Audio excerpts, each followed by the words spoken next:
Welcome to the ITSP Magazine Podcasts, a modern, innovative multimedia platform broadcasting ideas and connecting minds. You are about to listen to What If Instead podcast with Alejandro Juárez Crawford and Miriam Plavin-Masterman. A show about everyday people reimagining the way things work and tackling the obstacles they face. We explore adventures in democratizing innovation, how the chance to try one's hand at something new affects people and even organizations, what powers they discover, and what challenges they face along the way. Technology is for the people. It should be used for good, not evil. Technology is for the people. So, are you two familiar with Studs Terkel, the radio? Yeah, totally. Yes. He used Love to Studs always bring way too much equipment to his interviews. There's some story I heard from my documentary writing professor, Duncan Morrell, and he would just bring, these heavy things and microphones and wires. He would find as much as he could, and he would spend the whole beginning of his interviews setting it up so much that the interview subject would offer to help, would maybe be a little bit confused, but it definitely lowered the tension of the interview, because here's this awkward guy setting up all these wires, maybe needs the interview subject to help and make it a team sport. And he did that intentionally to have them open up, to help break down the tension.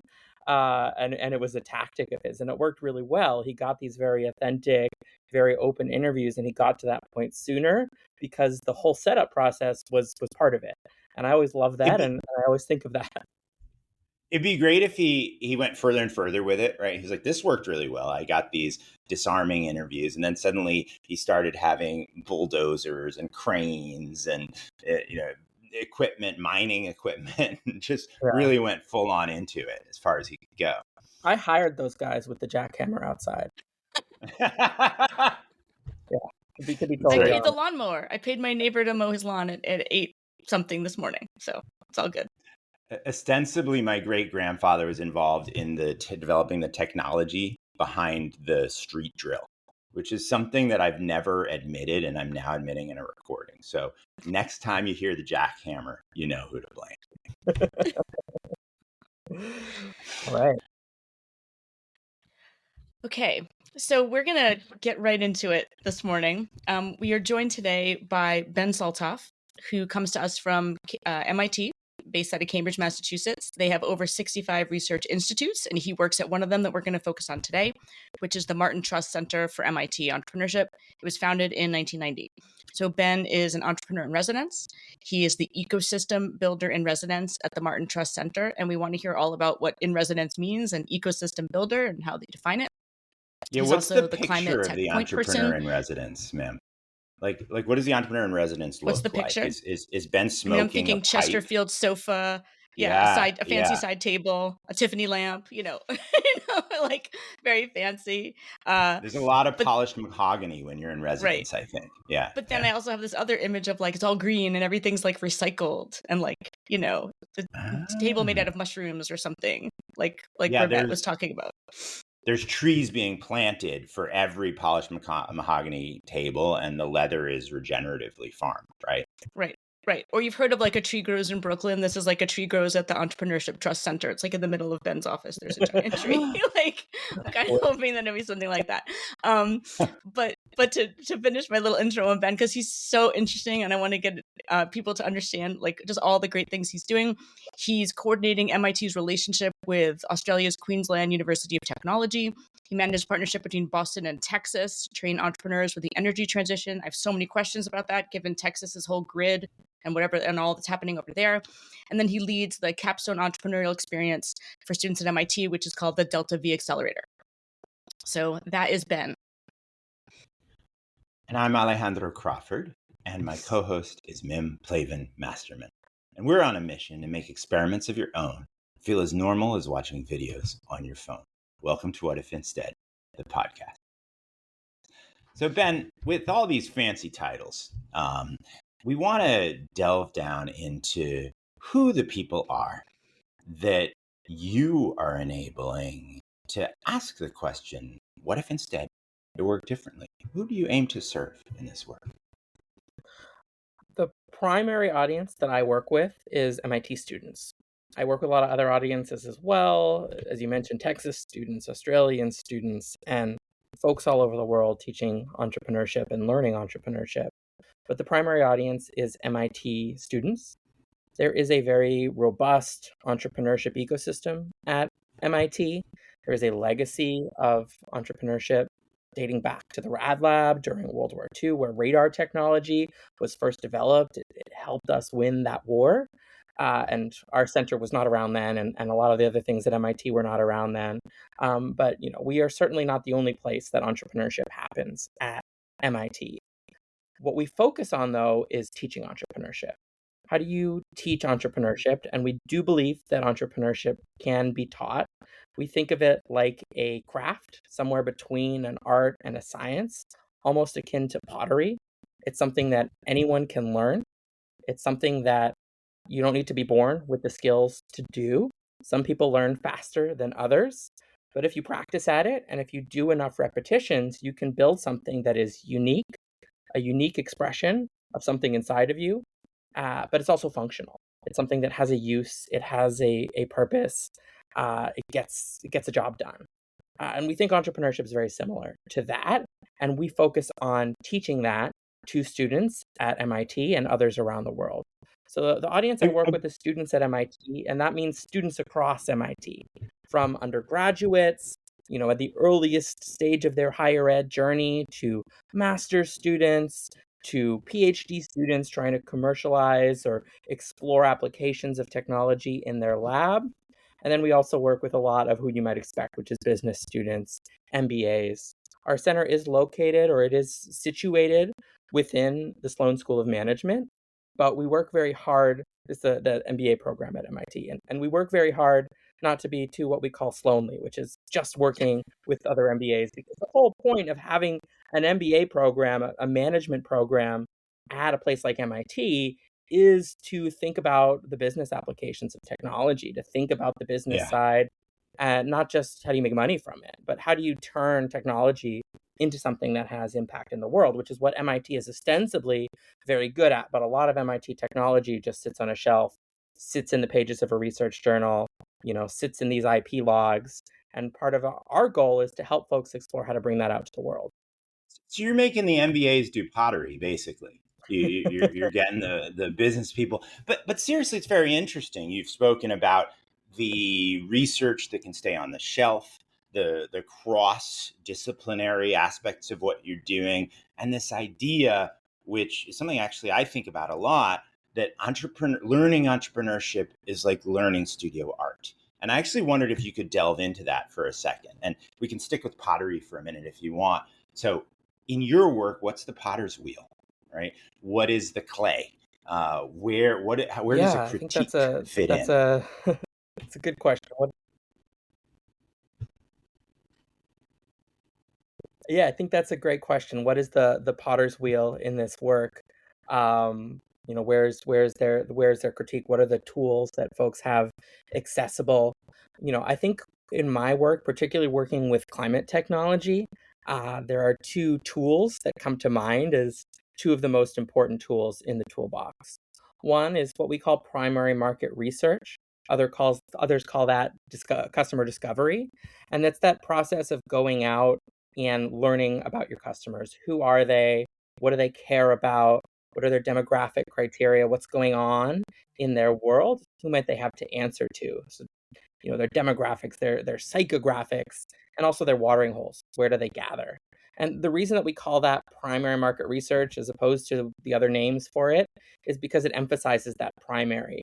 A lot of MIT folks, they're very good at research. And so they hear the research part of it and they say, I'm going to go dig up as many market research reports as possible, industry analysis. That stuff is great. That stuff is very useful.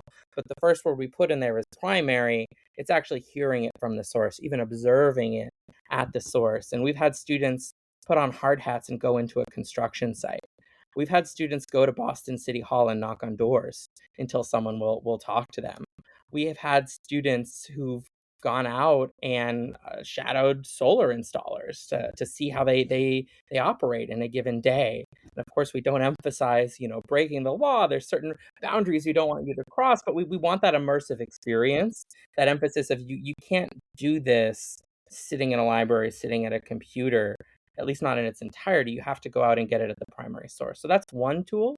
And then another tool, especially for this kind of harder tech, is techno-economic analysis, which is how do you translate from the technical specifications to the customer specifications, which usually Then falls under. let's jump a little more into the technical and customer connection in a few minutes, because I want to delve into All right. that. But Yes. you brought up something really powerful, I think, with this idea that folks are used to doing research in a way where they don't have to put on that hard hat and they don't have to go to that watering hole. And I want to just dwell for a minute on the differences in mindset and process that entails.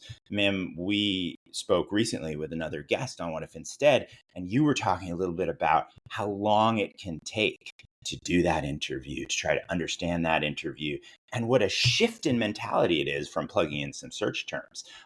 Mim, I wonder if you could speak to that. And also, you have this wonderful metaphor you use, the difference between finding a book in the stacks versus finding it in Google Scholar. Can we delve into that a little bit, both of you? So one comment before I give Ben the floor. So as a social scientist, I had to take classes in ethnography and a lot of anthropology kind of mixed in. My sociology PhD has a lot of anthropology mixed in. And to your point, Ben, like they're like, go talk to people, go sit, go observe, go do these things. And it's a huge mindset shift because you're like, well, what if they won't talk to me? Right? Like one of the things that you learn is like a lot of people don't want to talk to you. And so like, how do you that introversion that a lot of researchers have, I think, like it's very safe to go to the library, to go look things up. It's a very safe space mentally, because if you're wrong, nobody knows, right? Like if you're like, my question's wrong, no one ever saw you put that thing into Google to ask the wrong question or look up the wrong book. And so, but at the same time, I think it's so important what you're doing to get the students out there to talk to people and ask the questions, because you find unexpected things when you do it, which to me is like you pick the book out of the library, or you think it's this book and you go to that section and you're like, actually, there's like 5 other books I didn't even know about. I'm just going to take them all, you know? So I guess I have a sort of a 2-part question, and you can answer them in any order you want. How do you get people who are relatively not outgoing to go talk to these people? And then how do you give them the tools to know that they're asking the right questions? Yeah, that is a big question. I always say that we challenge MIT students to do something that is incredibly difficult for them, which is go out and talk to other human beings. Because these are students who are brilliant. Some of them are very socially capable, but a lot of them got to MIT because they're really good at building stuff. They're really good at doing that research. They're really good at digging into books. And that's their first mode of attack when they come at a new problem. Let me build something to solve this problem. And I love that quality about them so much. About so many students I'm working with, is that their first instinct is, let me, MacGyver something to solve this problem. And let me find like the coolest possible way to solve this problem with something that I can build via code or via physical objects. And that is a lovely instinct. But when it comes to, what is sustainable for business, what is something that you can actually use to solve a customer's problem, you need to get the customer perspective. You can't just build the cool thing. You have to build the useful thing, the affordable thing, the functional thing, and that matters as well. And you're not going to know those criteria until you talk to people. And so, we have a lot of guidance on how to do that.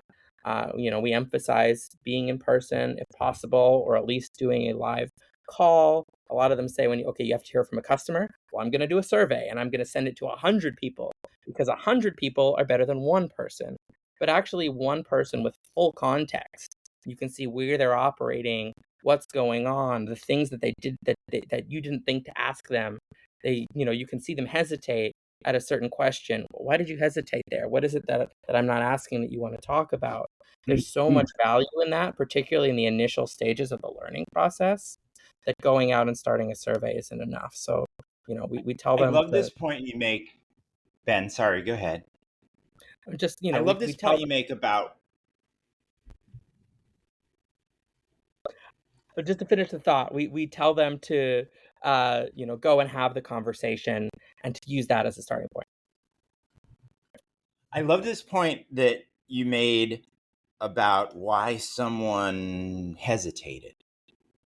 Because I think that even when we're asking questions, you opened up with this wonderful example of Studs Terkel and his equipment setup to make someone comfortable. Even when we're asking questions, so often we can structure our questions in a way that presages the answers. And I remember reading something from a journalist once who said that she had given this interview and she was so proud of how well she'd done the interview. And she was talking to her mentor, some veteran journalist. And the veteran journalist said, but your biggest mistake was you asked the follow-on question instead of pausing to hear what the person might say next, right? Now, I did that to you a minute ago, wanting to jump in with my question instead of seeing what you would say next. But I think you're bringing something out that's really interesting in terms of finding the unexpected when you're trying to innovate rather than building what you expect. I wondered if you could give us an example or a technique that you've been finding effective in this work or in your own experience that enables that unexpected to get found. Yeah, an example of how to get at that unexpected. I think part of it is being open-ended. It's not just not asking follow-on questions. It's making sure that that initial question is as open as possible. A lot of folks want to lead the conversation in a certain direction, and I think a big thing that we work to combat is confirmation bias. These students, whether we want them to or not, have some idea of what the solution is in their head. And so one thing that we work with them to address is don't bring that solution in front of the people that you're talking to. What you want to uncover is the problems. What you want to uncover is what's going on in their world. The worst possible questions are, would you use this thing if we were to build it? Would you pay X amount of dollars for this thing if we were to build it? And they may say yes, they may say no, but either way, that's not good information because you've led them so much in that direction. You've cut out all of this other stuff. You've cut out all the stuff that's in this podcast, the what ifs insteads of their world, and you've gone right to your thing. And you there may be other solutions out there that you're not even considering that they could help point you towards if you hear about those problems, if you hear about what else is going on. So it's open-ended questions and really being problem driven, not solution driven. Love this. I have many follow-up questions, but I want to start with the first one that really tags on to what you just said and goes back to the little intro blurb. So you're in this very unique position of working across MIT. You're working with the business school, you're working with the PhDs, you're working with the undergrads. Can you talk a little bit about your background, kind of training and sort of what you've done to give you the perspective to be that linchpin, to be that connector across these worlds that maybe don't speak the same language? I'm happy to speak to that. Actually, Mim, you and I share some things in common. I have a background in ethnographic research as well. I studied ecology and environmental science in undergrad at Duke, but my thesis research was really focused on environmental beliefs and attitudes in across the world. And the way that you get at that is talking to people and asking open-ended questions and understanding what's going on in their world. And so I still find myself using a lot of that in the entrepreneurship world. And actually, I think that's been something I find comfortable. It's been something that has really helped make this world more approachable to me because I did not start working on entrepreneurship or thinking about entrepreneurship as a mode of problem solving that really resonated with me until much later. But because I started out as an environmental scientist and an ecologist, and that's actually why I also like the word ecosystem builder in my title, because ecosystems make a lot of sense to me, and thinking about things from an ecosystem perspective makes sense. But to get back to the question, so I started with this environmental perspective, this very systems approach to environmental problems. I worked in sustainable development in the early part of my career, kind of taking these ethnographic lessons of, working with communities around the world. I did some bottom-up work in India with rural communities, understanding how they might be vulnerable to climate change, how local organizations could help them to adapt. I worked in the international world of climate policy around the time of the Paris Agreement. I worked alongside a lot of folks who helped shape the Paris Agreement, as well as the Sustainable Development Goals, mainly at World Resources Institute, the think tank in Washington, D.C.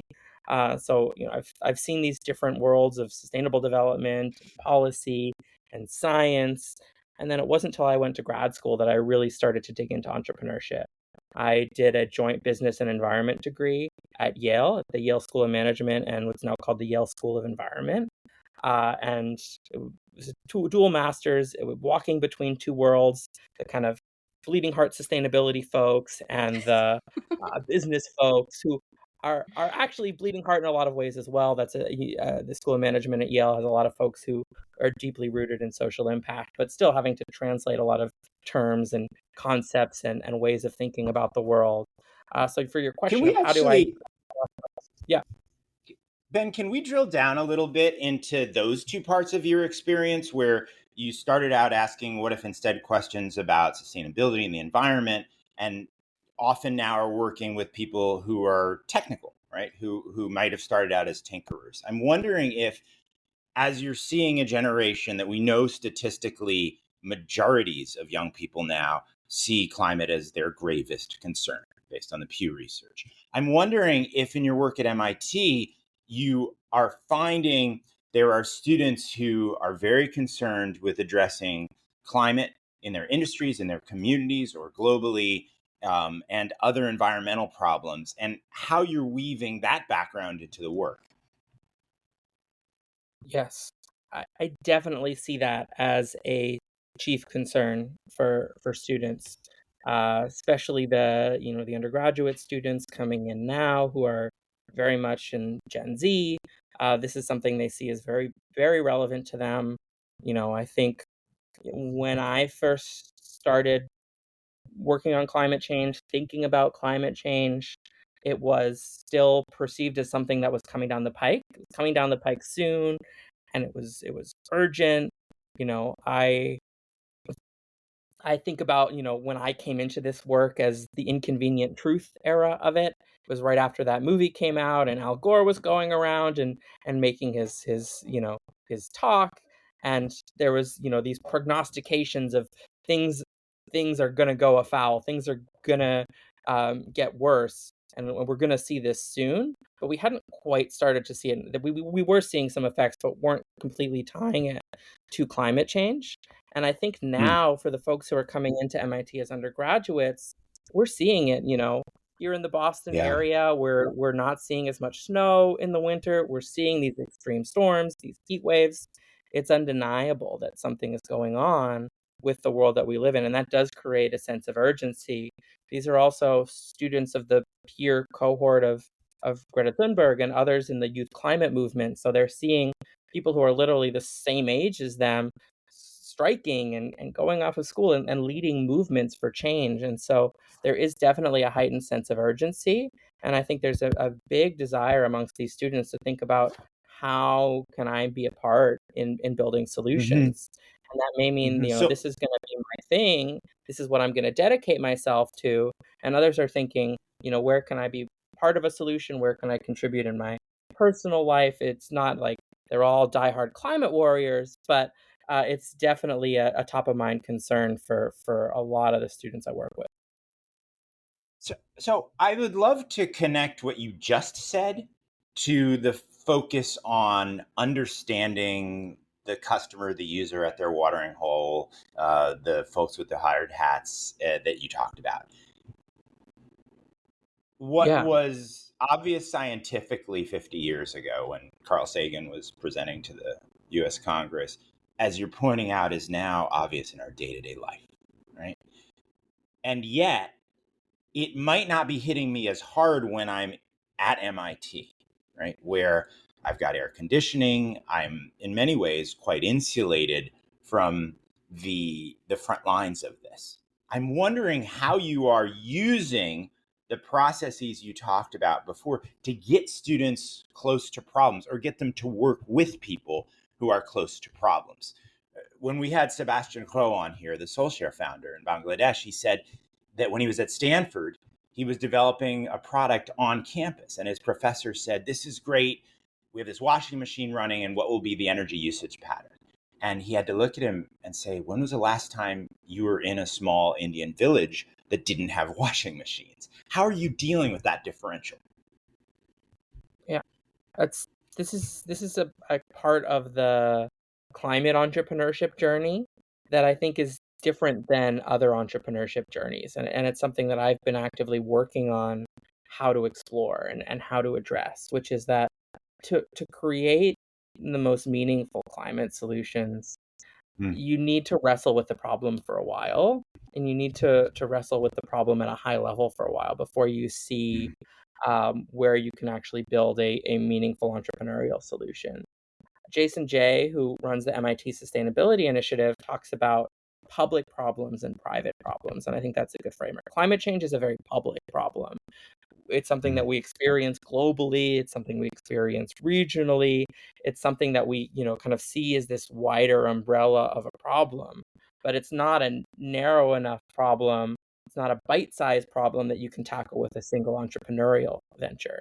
So to go from a big public problem like climate change to a private problem that's experienced by a specific customer. And that's what an entrepreneur can tackle is, how do I find a specific customer with a specific problem that I can solve with a specific solution?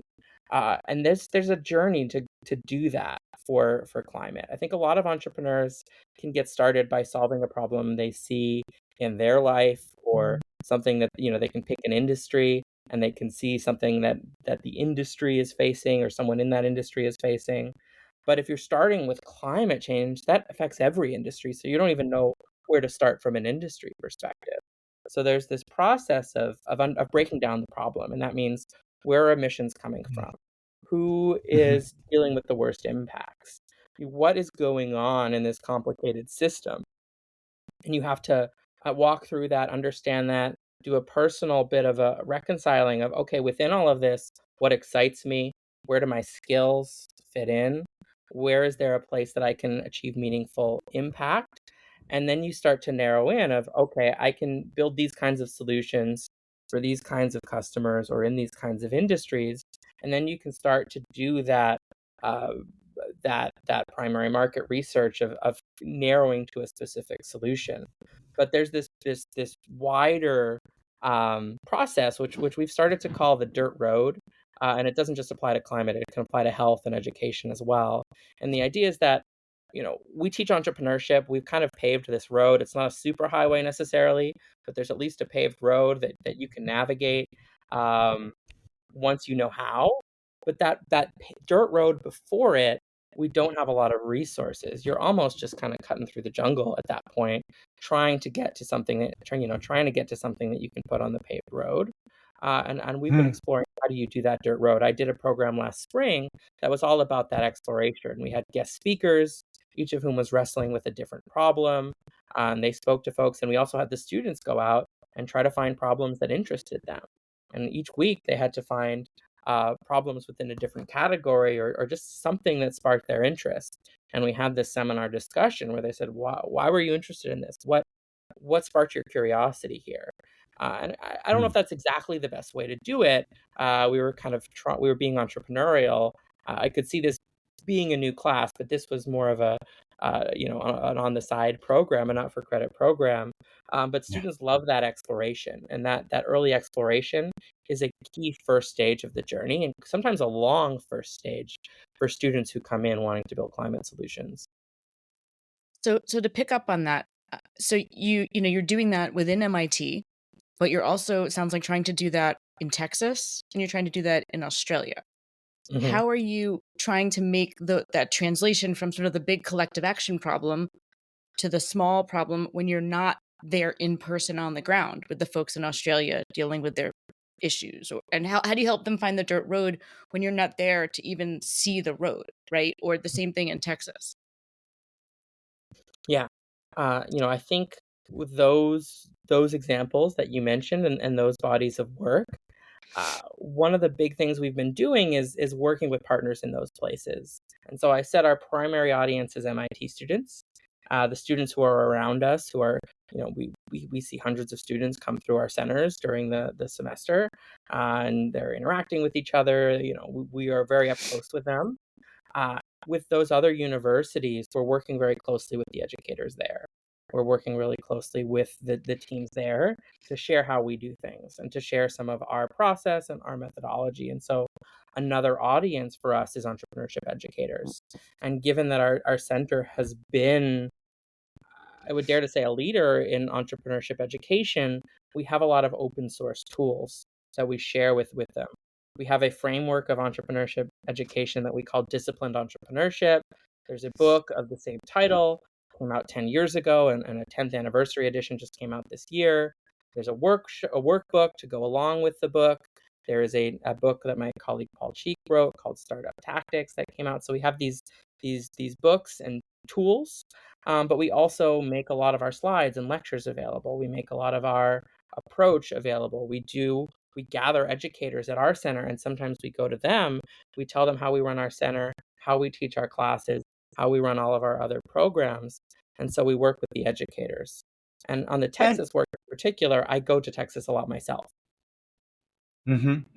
Let's pick up on your construct with the dirt road and the paved road, and maybe we can make it three. So there's paved roads, there's dirt roads, and there's bushwhacking, because you Yeah. talked about going through the jungle. So we're going to add bushwhacking to it, right?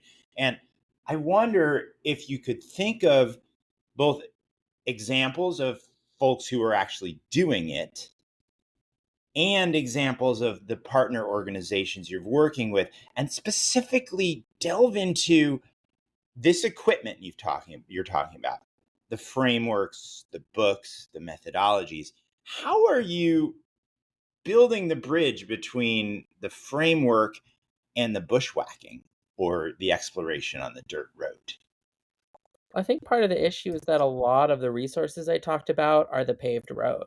It's the Mm-hmm. entrepreneurship. And I would add the highway on the other end. And the highway is the really kind of established I was thinking pathways. whether we should have super highways and local Yes. highways. Yeah, go ahead.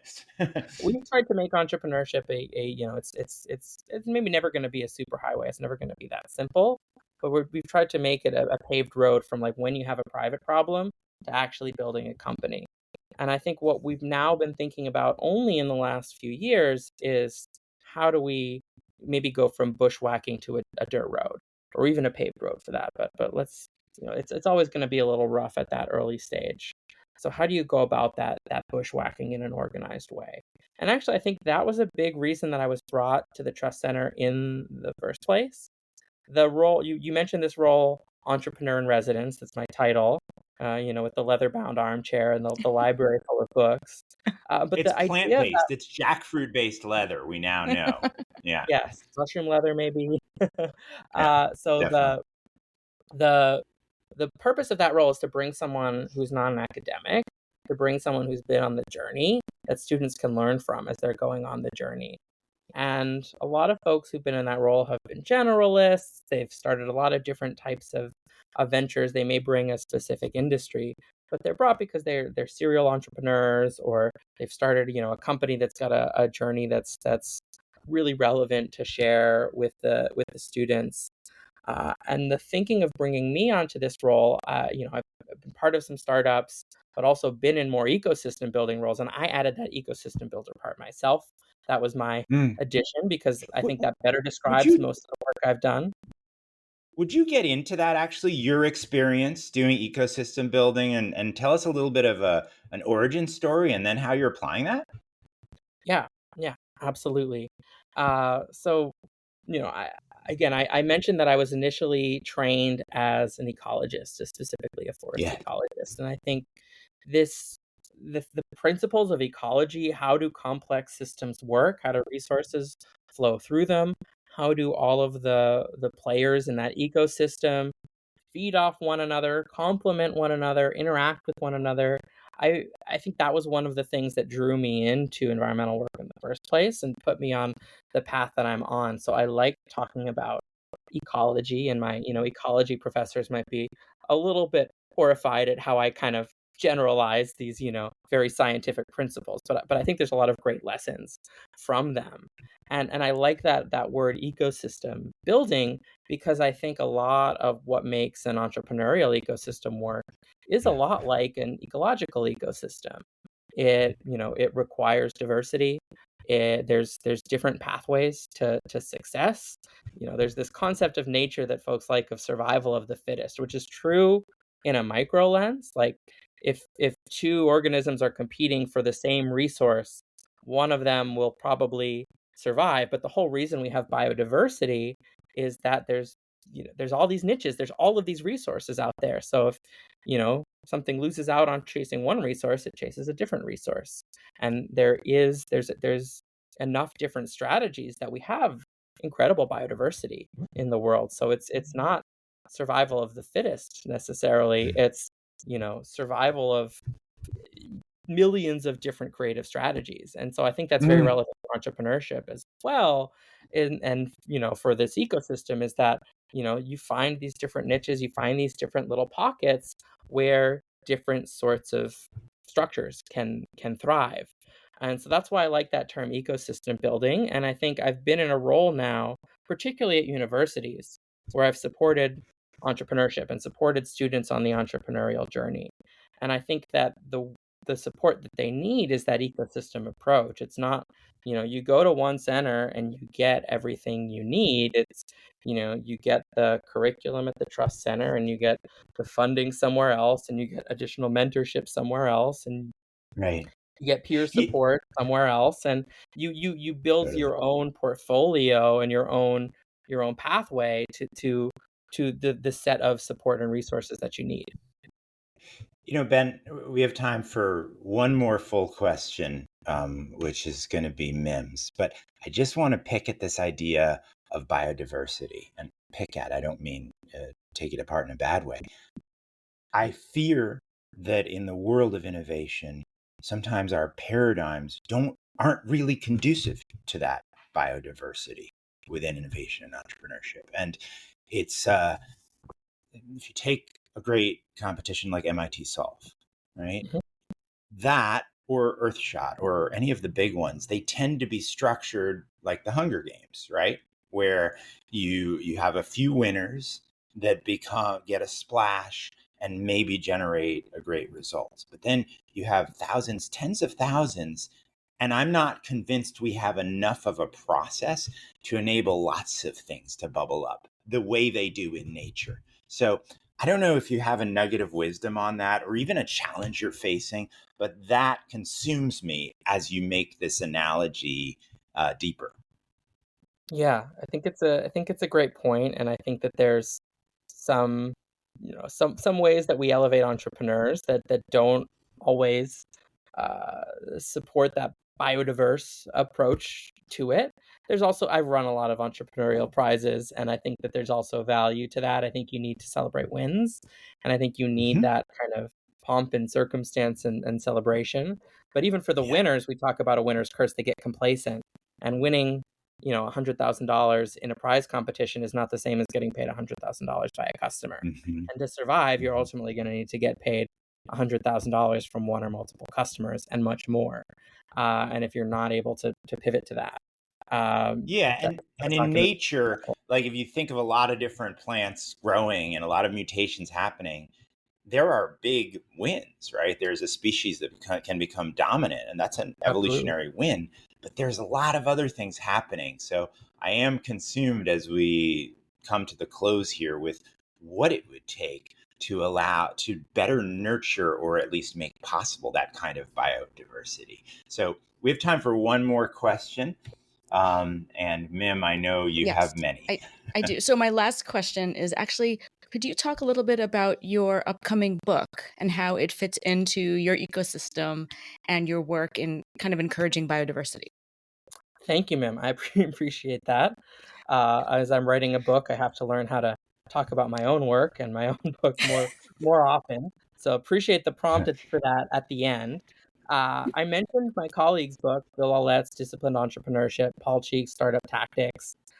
The publishers, Wiley, are really interested in expanding that into a franchise. And so what we pitched to them was, let's do one for climate and energy in particular. What does this process look like specifically for climate? Because what I've seen working with climate entrepreneurs is that they face a different set of steps. It's a slightly different parallel journey. They have to think about things in a different way.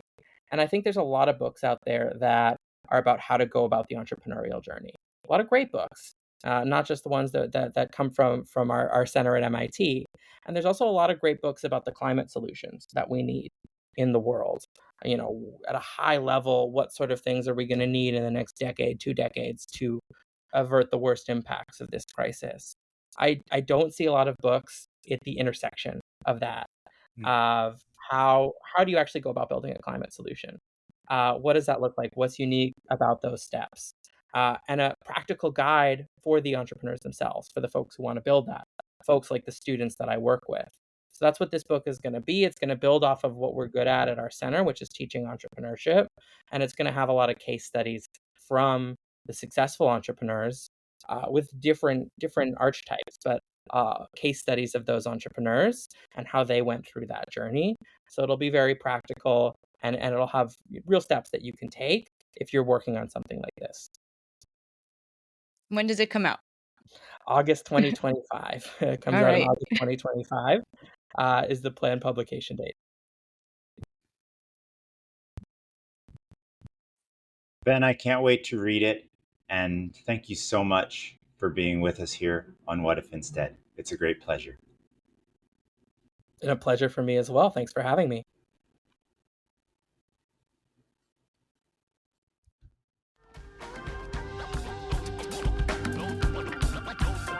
We hope you enjoyed this episode of What If Instead podcast with Alejandro Juárez Crawford and Miriam Plavin-Masterman. If you liked this story, add this show to your favorite podcast player and share What If Instead podcast with your friends, family, and colleagues. If you represent a company and wish to connect your brand to this show and its audience, visit itspmagazine.com to learn how to sponsor one or more of our podcast channels. We hope you will come back for more stories and follow us on our journey.